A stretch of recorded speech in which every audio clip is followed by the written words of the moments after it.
So I was nominated for an ECMA this year for Children's Artist of the Year with my brother Colin, aka Kindercharten, and a big thank you to him for all the knowledge and work he put into it. He unfortunately couldn't make it. He works really closely with Jim Brickman and they're working on Christmas tour stuff. Our childhood hardwood skills have translated well over to music, and our aspirations of winning the Stanley Cup have shifted to an ECMA for children's music. Go Oilers, go. We've all been to Newfoundland before. In 2019, Sarah and the kids went. I had to skip due to post-concussion stuff, but in 2009 I was there for the ECMAs in Corner Brook. I even took a cab with Rollins Cross. I was so much better at taking photos back then. In 2008, I hit the stage in St. John's with the Idlers. They were amazing at the Dock, and with Neil Conway at CBTG's. My wife went to school in Memorial for a year. Shout out to them for the hats and the touch tank on the ECMA carpet. My wife worked at Fog City in the Avalon Mall, which we were sad to learn had shut down. I've often heard that Alan Doyle would come in with his mom for a meal before going to the movie next door. So when we heard the Avalon Mall was sponsoring the kids category, we took it as a sign. With the ECMAs being during Mother's Day and my birthday, we decided to go. There's a happy mother right there. Plus, Timo the Fox said we had to, and the kids were pumped. I used to love going to the ECMAs, but this is actually my first time back since 2010 when it was in Sydney. Shout out to Mr. Mac, who runs the Bit and Mood Pub, and Mark C. and DJ Gary B. See, I had a bad concussion in 2011 and kind of just disappeared. I still struggle with symptoms. So anyway, back to what you want to know about the ECMAs this year. The week leading up to the trip was a bit crazy as we got hit by an intense storm, but we got it all sorted out. So we were all pretty excited for the flight. It was actually my first time ever flying with my daughter. Flying is still pretty hard on my head with post-concussion, but it went pretty well.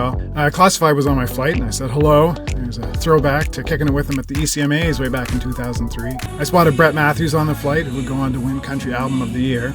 And KO, who performed at the gala, was there, and I also spotted throat singer Cynthia Pitsuliak, and Bruce Morell, who ran the first music business conference I ever attended, like in 2002 or something. I also got a seat next to Megan Scott. She's the president of the board for Music Nova Scotia, and she's also my classmate from junior high school. There we are back in junior high. It was great to catch up with her and gain her insight. We had an Airbnb rented on Water Street, which was great. It was perfect. I have some dietary restrictions. Here's my veggie soup and sardines to get things started proper. We checked out Signal Hill and Kitty Vitty. Kate does cartwheels everywhere she goes, and she had endless Kitty Vitty's pretty rhymes all weekend. Now the red carpet, that was a blast. We totally photobombed Jamila's 3D video thing. They were just performing at the gala. And a big shout out to Bill Sims, aka Old Billy Bob Boy, who recognized me on the red carpet. I didn't think I would be recognized after so many years away. Big thank you to Needs Convenience for fulfilling childhood dreams of shopping for free. Just look at all that loot the kids got.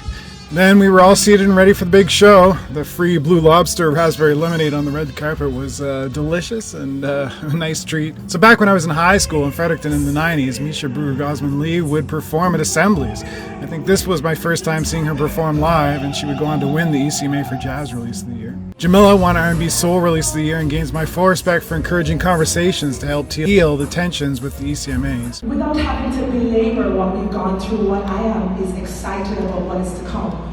And I would love to play a part in that in any way that I can. I want to have those hard conversations. I want to ensure that a reggae song is in the correct category. Right? I've seen Classified perform live more than any other artist, the first time being back in June of 2000 in Fredericton with his Ground Squad crew, along with Shy Love, Bonshaw, and Trobiz. I wrote for Hip Hop Canada back then and still have the article.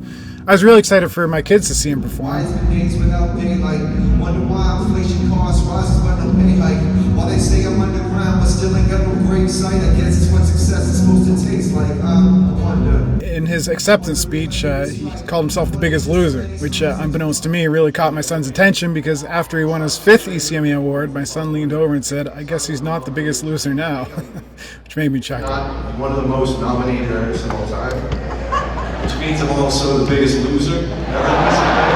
So it's cool to get this one. Back in 2005, when I won my ECMA award, I traded CDs with Vishten. They were up for 2 ECMAs that year but didn't win. But I fell in love with their music. It's amazing, and so it was very deserving that they won 3 ECMAs this year. The day after the awards gala, I was pretty drained, so I mostly rested, but we did go for a hike to La Manche. That's an abandoned village that was wiped out in the 60s by a tsunami-like storm. In 1999, the suspension bridge was rebuilt. That was nice. Hot Toast released a new song about possums, which got the kids acting silly. They're always giggling about something.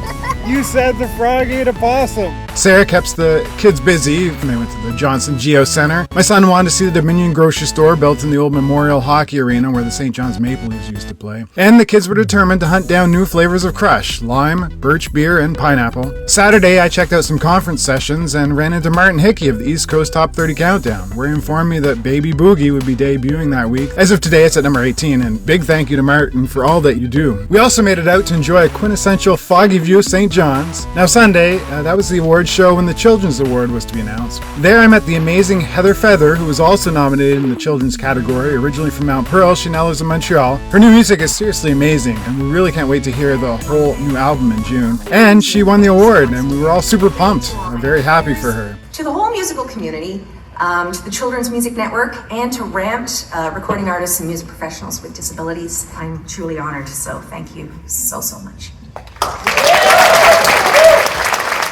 Afterwards, we picked up some free pizza, cheese curds, and chocolate milk thanks to the dairy farmers at the ECMA Fan Fest, where we saw Rachel Cousins and Dee Dee Austin perform. Sunday evening, we took a drive north, passing through Pooch Cove, and decided to keep driving even when we hit a dirt road, and it led us to Port St. Francis and the lighthouse. It was beautiful scenery. It was really windy though. I thought it would be a great spot to record my speech. I prepared if I won, but the wind completely drowned out my voice in the recording. It was beautiful.